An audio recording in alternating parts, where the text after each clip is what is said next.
মাস 8 দিন বয়স একটা ছোট্ট কন্যা সন্তান বিক্রি করা হবে।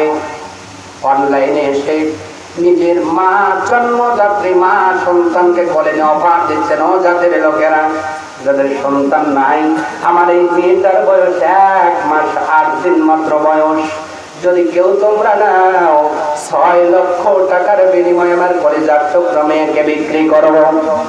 প্রশ্ন করা হবে, মেয়েটারে কেন তুমি বিক্রি করবা?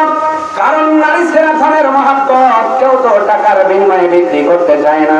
মেয়েটা ডাকে বললেন, ও দেশের লোকেরা শোনো, আমার স্বামী লিবিয়া প্রবাসী, লিবিয়ায় গিয়েছিল উন্নত জীবন, আপনার উন্নত জীবন সে চেয়েছে, ভালো ইনকাম করে তার জীবন লাইফ সেট করবে, কিন্তু ওখানে দালালের খপ্পরে পড়ে আমার স্বামীকে আটক করে 6 লক্ষ টাকার দাবি করেছে 2 ঘন্টার ভিতরে।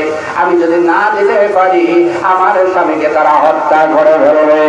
এই জন্য আমার কাছে টাকা নাই, জমি নাই, কিছু নাই, আমার এই 1 মাস 8 দিন বয়সের কন্যাকে বিক্রি করবো 6 লক্ষ টাকায়। ও জাতির লোকের আজকে বিবেক কোথায় গেল? সামান্য কিছু টাকার কারণে সন্তানকে মায়ের কাছ থেকে আলাদা করে দেওয়া হচ্ছে, সন্তান থেকে বাবাকে আলাদা করে দেওয়া হচ্ছে। কথা বলেন না কেন?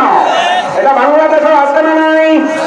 অতএব যারা আজকে মানব পাচারের সাথে জড়িত মনে রেখে দিও, আল্লাহর নবীর স্পষ্ট হাদিস, কিছু টাকার কারণে যারা মানব পাচারের অংশ নিয়েছো, আল্লাহর কসম করে বলছি জান্নাতের ঘেরানো নাকে আসবে না।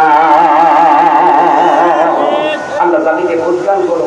আমরা বলছি আমি ওকে। আসসালামু আলাইকুম।